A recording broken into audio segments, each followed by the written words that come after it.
Welcome, everybody. It's time once again for the next chapter with Charlie Hodgetts as he explores turning the page on his life and yours. Hey, Charlie. Hey, Paul. You know, here we are in week 6 of quarantine on our recorded date of April 29th, 2020. And today we continue our series titled Conversations in Quarantine. Since all participants are working remotely, Paul and I are working from California, albeit in private locations. And our guest comes to us from his home studio in Pennsylvania. Paul, I am really excited to introduce to our listeners my friend and philanthropic colleague, Graham Hodgetts. Graham possesses an impressive resume as a successful engineer, scientist, entrepreneur, and devoted philanthropist. His master's degree in engineering was earned from Creighton Tech in the UK, where Graham was born. Now, I first met Graham 3 or 4 years ago in 2017 in Uganda, where his company was drilling water wells for Wells of Life, the NGO I work with. Graham is the co-founder and president of a company named SEED, an acronym for, now get ready, SEED, Christian East African and Equatorial Economic Development Trust. Don't think I didn't rehearse that a few times. SEED is headquartered in Pittsburgh, Pennsylvania, operates in East Africa, largely in Uganda, but now expanding to Kenya. The company not only drills water wells, as well as manages a 45-acre coffee farm.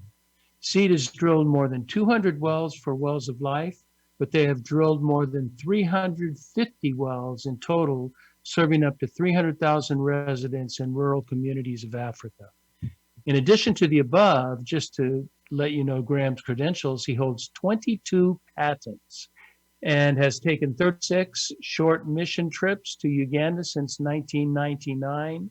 But even more important, like most successful men, I think Graham perhaps married over his head because his wife, Eileen Enright Hodgetts, is the author of 27 books on Goodreads, and her British murder mystery, Air Raid, was named Best Book of 2019 by Kirkus Reviews. In fact, I'm wondering, why am I not interviewing Eileen? Well, believe me, I have no doubt that Graham will entertain, educate, and inspire us all. But just before we bring Graham on the air, I think it's important, he wrote to me his sort of what I'm calling philosophy of philanthropy. And I really like this. In quoting, Graham writes, "It is very difficult to bring hope to people who are sick and hungry or thirsty, but it is impossible to bring it to dead ones. Why we were born into such affluence and others into abject poverty. It is only sensible to assume that in some way it is our responsibility to tend to the sick, feed the hungry, and provide clean water to the thirsty so they too can have hope." And as I know Graham personally, this is indeed his mantra. So with all of that, let's bring Graham onto the show. Graham Hodge, you know, I've been calling you, this is going to be very difficult for me because I've been mispronouncing your last name for 3 years. I've been pronouncing it as it's spelled, Hodgetts, and now you tell me it's Hodgetts. And so I'm going to have a hard time going through this. So I want to say, Graham, welcome to the next chapter with Charlie and our Conversations in Quarantine. Just call me anything you like, Charlie. Call you anything you like. Anything I like. Well, they will only be high things. I think the world of you. Before we go down deep, and you know, probably pun intended with wells, but before we go down deep, can you tell me what is life like in quarantine for you and Eileen? Well, it's actually not bad. We in Pennsylvania. We're allowed to go out to do shopping or to get exercise, walk the dog. If we go to a location like a grocery store, we have to wear a mask of some sort, although they don't specify what type of mask, just a mask. And other than that, I ride my bike, and we're making audio books for my wife, which means I spend a lot of time doing sound engineering to clean up some of her stuff. But in general, it's pretty good. How did you figure out sound engineering? I mean, this is a bit of a complex endeavor. I just got interested in what it would take. I mean, my wife and I both have acted in the theater in the local repertory, and so. Wait. You have acted in the local theater repertory? Oh yes. We've acted, directed.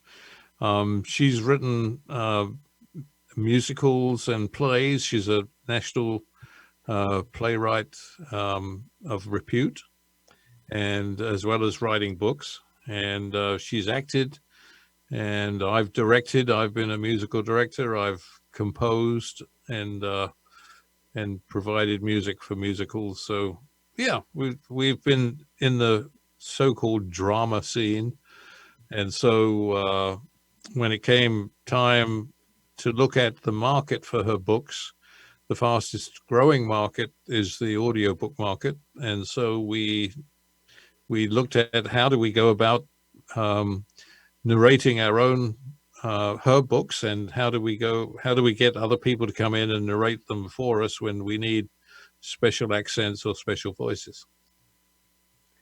You know, of all the time that we've known each other, and it's not been that long, 3 or 4 years, and you and I have this last year started working much more closely, interpersonally in our endeavors in Uganda.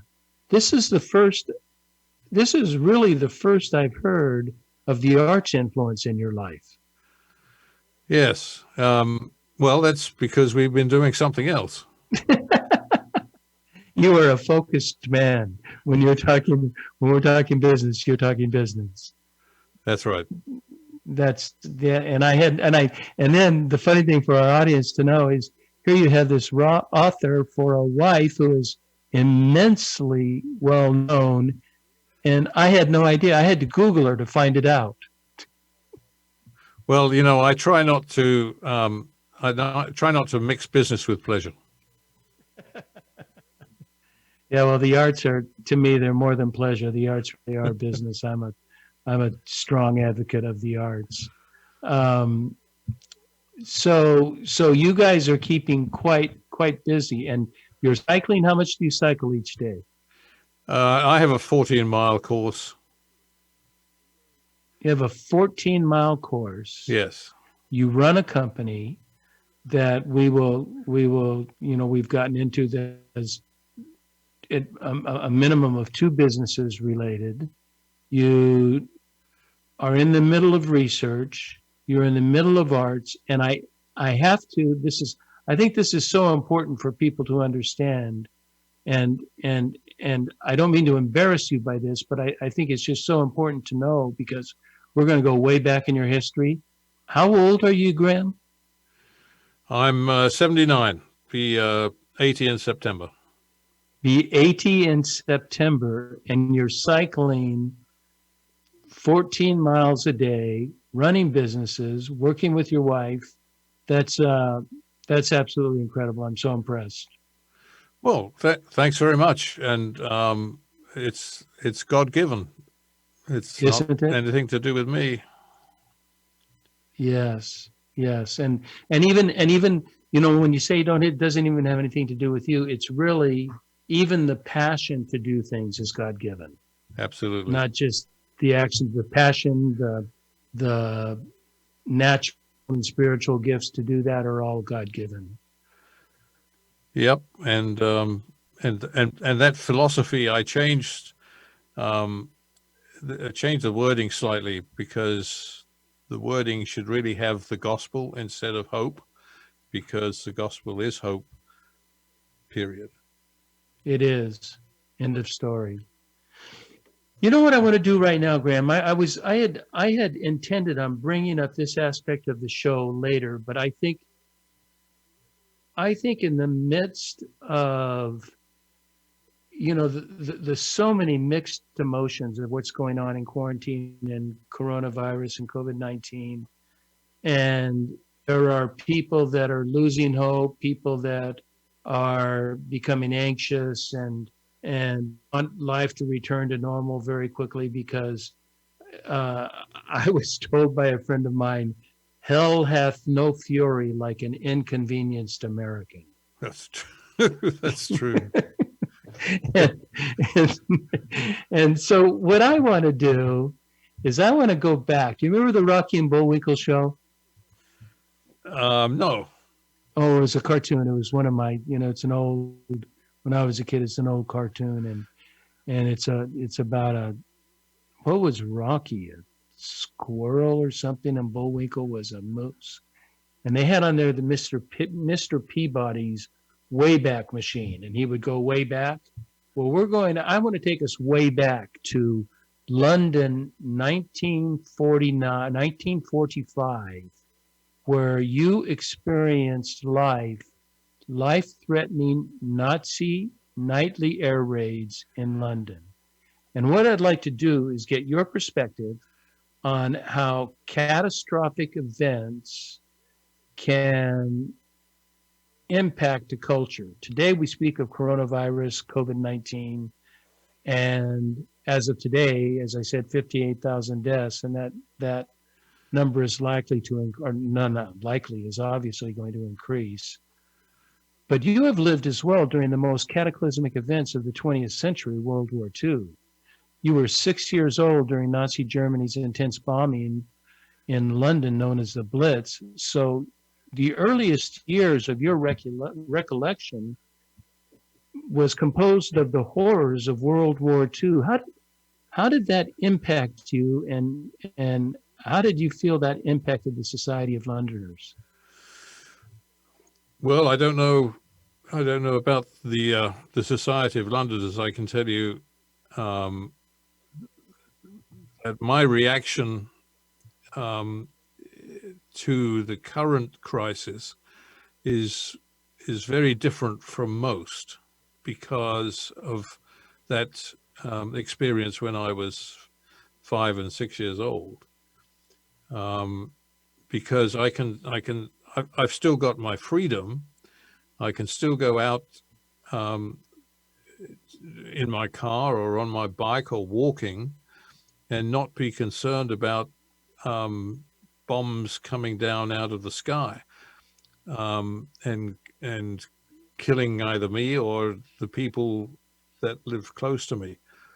I was born just south of London, next to Croydon Airfield. Croydon was a target because the airfield housed a Spitfire squadron from the RAF, and so it was a target for bombing. But also the V2, the V1 was bad enough. The V1 was the terror weapon, the revenge weapon, as Hitler called it. He knew he was losing the war. You're going to have to explain V1 and V2 to everybody. You know that because okay, well, we do not have World War II people listening that much. Yeah, the V1 was a bomb. It was a flying bomb that flew subsonic, and it was launched in Peenemünde in Germany, and flew subsonically with a pulse jet engine, a revolutionary pulse jet engine, and it flew on a timer. So when it got over the densely populated areas in London, the timer stopped the engine, and it had a whistle on the nose of the bomb to terrify the people below. So when you heard the engine running, then it was somewhat reassuring that it wasn't coming down on you. But if you heard the engine stop, and then you heard this whistle getting louder and louder, you knew that it was coming down in your neighborhood, and they were very destructive. They killed about 20,000 people, I believe. The V1s or the V1s and The V2s? V1 did, yeah. But it was not as it was terrifying because you knew of its presence. But the V2 was the first time anybody had produced an intercontinental ballistic missile. That actually entered space, right? It went into space and it came down supersonically, so you didn't hear it. The first thing you knew was a house or a building or a factory or something had exploded and been destroyed. There was no air raid siren. There was no warning that it was going to happen, and so you couldn't shelter in a shelter because you knew something was coming at you, and so you were pretty well. You pretty well had to continue your life as though they didn't exist. Otherwise, life would have come to a complete standstill. So they were the most deadly of all the weapons that we saw Hitler throw at us. And as an aside, the science and engineering of the V2 was Werner von Braun, who was later to be, came to the United States and was later to be sort of the institutionalizer of NASA, was he not? Well, the satellite rocket that took Young to the moon was the end dream of Werner von Braun. Yes, so that was ironic that he would be the one that got us to the moon. Yes. So here you are, and we at least have, and during the bombing, you had the shelters that you could go to because you knew the bombing would come. So every evening you went into the shelters, did you not? Right. We spent every night in the shelters, at least most of the time in the shelters. When our parents went to sleep, and God bless them, they used to go to sleep even though the bombs were falling, because they were so used to it. But we as kids, we'd sneak out and go sit on top of the shelter and kind of watch the fireworks. We typical kids, huh? Yeah. So yeah, and the fact of the matter is, people complain so much about what appears to be a divided America with left versus right, and all the political almost hatred that's going on. And my encouragement is keep it up, because it's this ability to speak your mind and to impose checks and balances on your politicians that will stop the formation of a regime like the Nazis. The Nazis simply dominated the political scene and killed anybody who didn't agree with them. And that's why we had the Third Reich, because it could exist because they had control over everybody's opinion. So no, don't agree. Get on Facebook and say what you think. Get on your podcasts and tell them what you think. And that way, there will never be another Third Reich. I think that is such an interesting take, because until hearing you say that, my frustration has been that we don't have unity. That I see we don't have the leadership at the top that is really bringing the country together toward some sort of direction. And you're saying that that's okay as long as we have, not that it's okay necessarily, but that we have the ability to interact with that and to offer our questions or disagreements with it, in which Nazi Germany did not have. And Nazi Germany also happened, right? As Hitler's rise was right in the middle of a depression.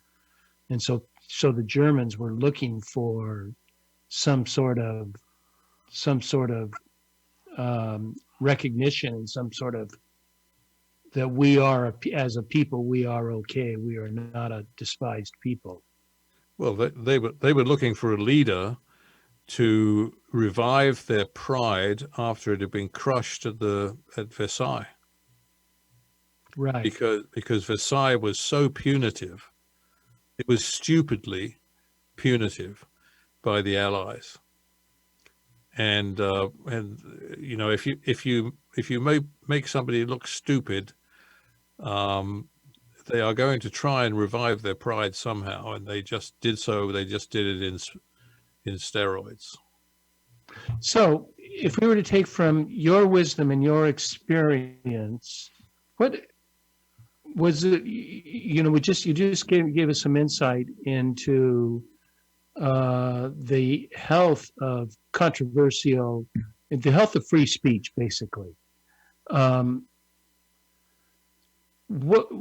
What sort of personal lessons do you feel like you had to, were there any life-changing aspects or life-impacting aspects of you going through those difficult times of World War II?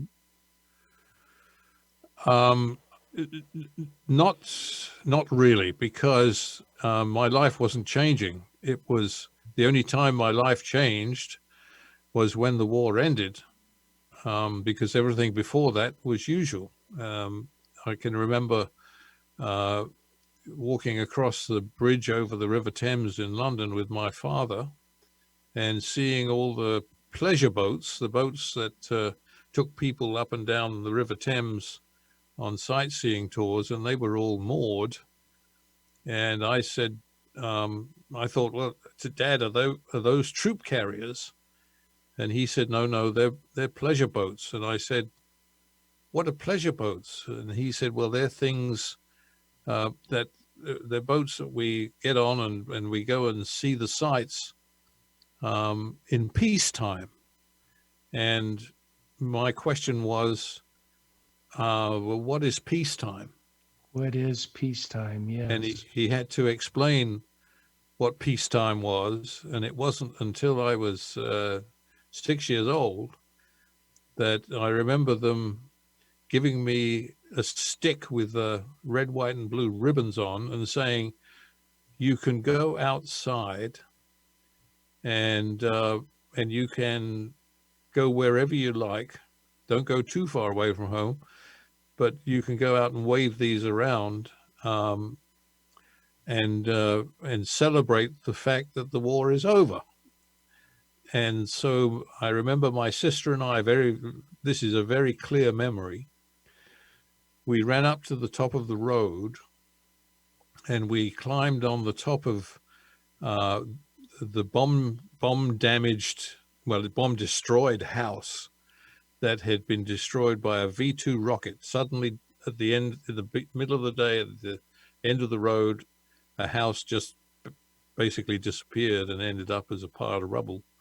And we climbed on top of that rubble and waved these red, white, and blue ribbons, because we didn't have flags in those days. All the cloth was being used for the war effort, and waving them in the air and realizing that something was not going to come out of the sky and kill us. Now, and one of the differences between that scenario and the scenario we are now is that scenario had an end. There was a determinable end that you can then change your life from and make. We have no way right now, since our testing is so inept, and so so random and so few that we have no idea what's the beginning, where we even really are in the state of affairs, let alone entering some kind of this is the end to the spread of the virus. And so we live with this vast uncertainty. And I have a feeling that that is what's troubling people. And, you know, some people want to protect themselves and others, and while other people are in direct opposition saying, don't pay attention to it. People are going to die anyway. Let's get out and live our lives normally. Do you have any impressions of that? Well, let's put it all in context. Again, you know, I lived in a war in which 6 million people died. We have a situation in which road accidents cause around 30,000 deaths a year in the United States alone, and that's growing and will continue to do so, and there is no end in sight for that. For the coronavirus, we can say there is an end, we just don't know when it's going to occur. It's the same with suicides, Charlie. Suicides, we're in the tens of thousands of suicides per year, and they're increasing. And they're increasing actually during this coronavirus period when we're so-called locked down. Again, suicides in general don't have an end date. We don't know when they're going to end. So at least with the coronavirus, we know it's going to end. And in the end, it's going to be a blip in history. So let's keep it in context, and let's recognize that that we shouldn't be anxious. We should put our trust in the God that we trust, and be ready for a miracle. I concur. I think that there is only so much that we that our scientists and our epidemiologists and our business leaders can do because of you know have you heard of the acronym VULCA? No. Vulnerable, uncertain, complexity, and ambiguity. And that is the world we've lived in for a number of years now. And it's just heightened during the COVID time. But that it is a vulnerable, uncertain, complex, and ambiguous culture. And we have to learn to manage our businesses and our lives in the midst of this. And the coronavirus has exacerbated that issue drastically. But you know, when you say that this is, at the end of the day, this will be a blip in the radar, that's probably offensive to some, but it is, in the scope of history, it is absolutely true. It's not, you know, it's just the numbers tell the story. Yeah, and from my point of view, God is still in control. He's got a reason for this. So let's not be anxious. Let's not worry about it. Let's leave it in his hands. Do what we can to mitigate it. Follow the advice of CDC, and keep it to a minimum. But there's no point in being anxious, and there's certainly no point in panicking. And as I said jokingly, but it is so true, and we're seeing it, you know, all over the country, that you know, I love that line, hell hath no fury like an inconvenienced American. And it really is, the deaths are serious, but a lot of it is, to many people, just inconvenience, that they can't do what they want to do. They can't go to movies, they can't go to restaurants, they have to wear masks, they have to do, the normal life is on suspension, or what was the normal life is on suspension. But Yeah, and You know, I don't see it being the 4 or 5 years that, or 5 or 6 years that we experienced in World War II. well, and believe it or not, we're all dying. Well, you bring that is a perspective that you know, I certainly, you know, as a Christian and as a Stoic, you know, it's a very important part of my life, is that the truth of death and how that impacts my life. And that, you know, the philosophers of old all had skulls on their desks to remind them that they're going to die and that they must live actively in their lives right now. Yep. As Churchill said, action this day. Yeah, the brilliant Churchill. Let's you know what I want to do is, if my producer is on the line, I want to take a quick break. We'll take a short break and then we'll come back. Are you on the line, Paul? Yes, Yeah, I he am. gave You the gave thumbs us- up here. You're not watching not watching your monitor. here. Well, you were dead on my monitor for a while. That's Now why I you came back. to I life. appeared out of the like the society itself. I appeared back out of nowhere here. The rising phoenix. Yeah. Okay, let's do a brief break here, Paul.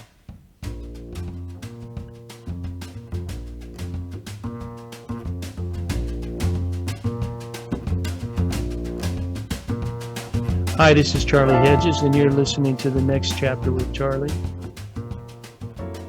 Hi, this is Charlie Hedges, and you're listening to The Next Chapter with Charlie, and my special guest, Graham Hodgetts, who is co-founder of Seed. He's a scientist, engineer, and as we have just discussed, so fascinating was experienced the Blitz in London of Nazi Germany bombing, and the V1 and the V2 missiles that accounted for so many deaths, and his ideas of how we handle crisis, after crisis, and in the middle of crisis. But what I want to do now is I want to completely change tracks, and I want to talk just for the last 10 minutes of our conversation here.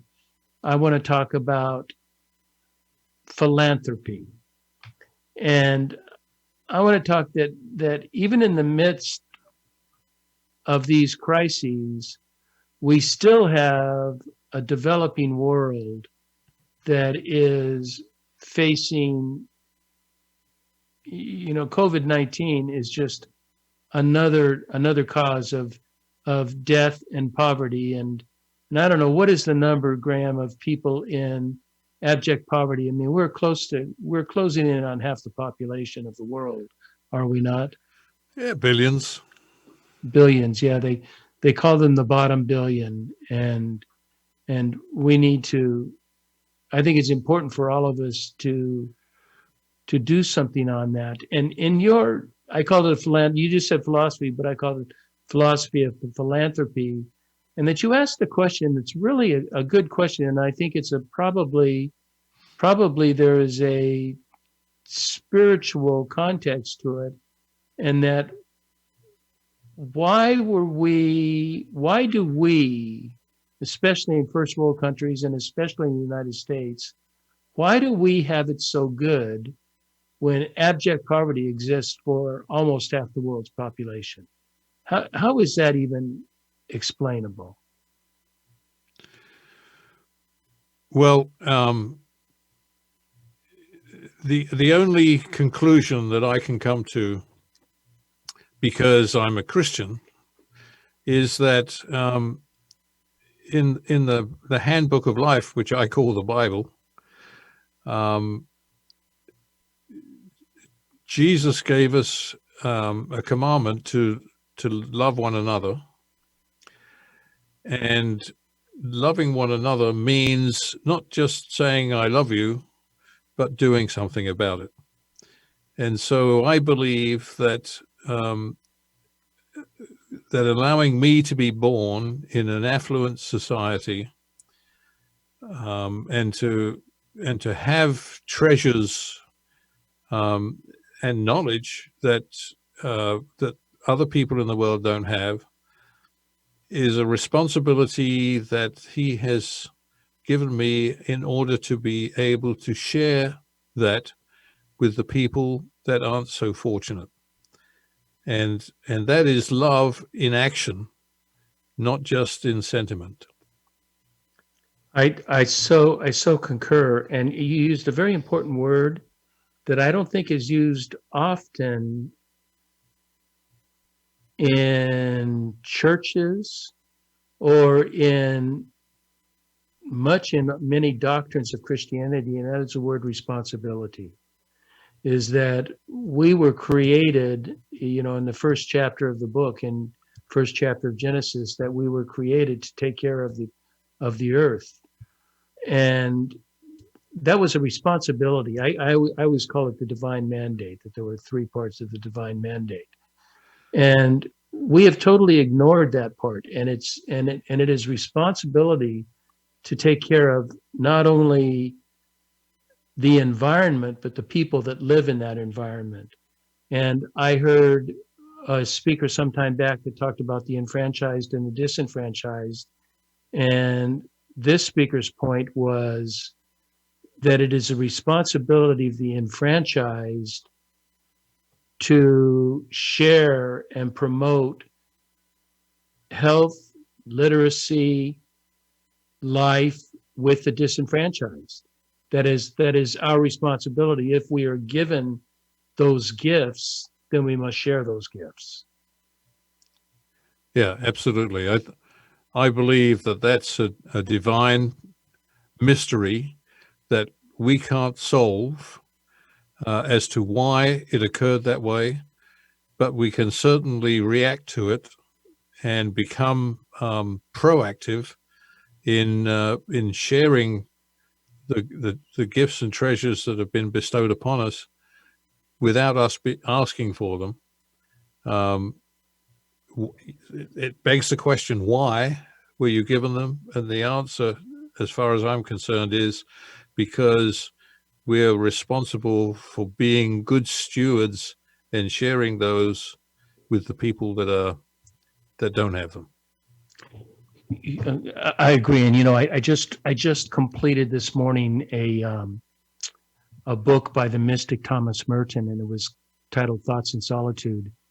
And throughout this book, now mysticism is truly and correctly understood as this very deep mystical interrelationship with the essential essence and essential nature of God.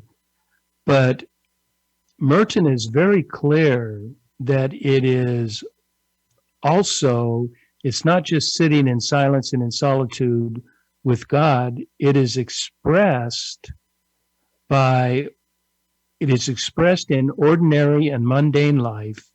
And that he pretty much makes the point that we only know that we love God as much as we love other people and other people on the planet. And if we say we love God, but we don't truly, our action is not just saying that we love, but our actions demonstrate that kind of love, and it's an active demonstration, then it's somewhat less than in the eyes of the mystic. And that is kind of surprising as you read the mystics and as most people understand the mystics, that one of the most profound mystics that is current mystics, Thomas Merton, that was his conclusion. And I so concur with that our love of God is demonstrated by not our love of, let's take that word away, but our actions toward other people, whether they are enfranchised or disenfranchised, and maybe even more relevant to the disenfranchised. Yeah, I mean, the fact is Jesus didn't come to earth and spend his time standing in his carpentry shop or in the synagogue speaking about about salvation. He went out and did things, including sacrificing his own life in a very tragic way in order to earn that salvation. So he showed us how to do it. And the other thing he said was, which gives me some hope, is there will always be the poor. So don't use the fact that you can't solve the complete problem as a reason not to act in the first place. So take that first step and help that first person, or that first group of people, or the first 1,000 or the first million, or whatever it is you're called to, because that's the task that's in front of us. It's not, we can't just wave a magic Christian wand and solve the world's problems. And he never said we could. In fact, he said we couldn't. No, we can't solve the world's problems, but we can contribute to hope and to actual physical improvements. There are things that we can do and that we are called to do, and I think expected to do. Yeah, the second step can't happen until you've taken the first step. Agreed. Or if it does, who knows? The second step could lead you to the first step. If you're just merely acting, it could all of a sudden you may be able to be thinking about what is the causation or what is the driving force behind all of this. And right. And one thing that I like about the Franciscan view, it's a different view of the cross. Well, I take the majority view of the ransom idea of the cross, which we're probably talking about things that the listeners are not really grasping totally, but that the Franciscan view is that Jesus also modeled for us through the cross his identification with our suffering, and that he sweated blood in the garden, and he suffered a horrendous death in which he even said, my God, why hast thou forsaken me? And that he for a moment felt the loneliness and abandonment of God, and that he is able to mourn with us that loneliness, that misconnection, that disconnection, and can come alongside and enhance that because he so identifies with us. It was a struggle that he had between being a man and being God. Yes. Well, Graham, we could go on theologically forever. I know that, but thank you. What an extremely prolific and expansive life you have lived and continue to live right now. You're a role model to me, and I'm only 10 years your junior, but feel like I'm 30 years your junior. You're doing all right. You're doing all right, man. Well, that's very kind of you. Graham Hodgetts, I want to thank you so much for spending time with me today. It's been such a pleasure. Well, it's been a pleasure talking to you, Charlie, and thanks so much for having me, and particularly for all the work that you're leading in Uganda with Wells of Life and getting clean water to people who really need it. And God bless you for that. Thank you. Now, do you have any problem with people getting in touch with you in case they want to chat with you about anything? Oh, no, not as long as they're decent questions. No answers to stupid questions. So is it okay to put your email on the show notes, or? Yes, it's just the right one. That's all. Yeah. Which one is the right one? It's the Gmail. The 940 Gmail? Yes. Birthday Gmail? Yes. Okay. That's good. Okay, all right. I want to also thank our listeners for tuning into The Next Chapter with Charlie. Be sure to check us out at our website, thenextchapter.life. And until next, this is Charlie Hedges signing off. Bye for now.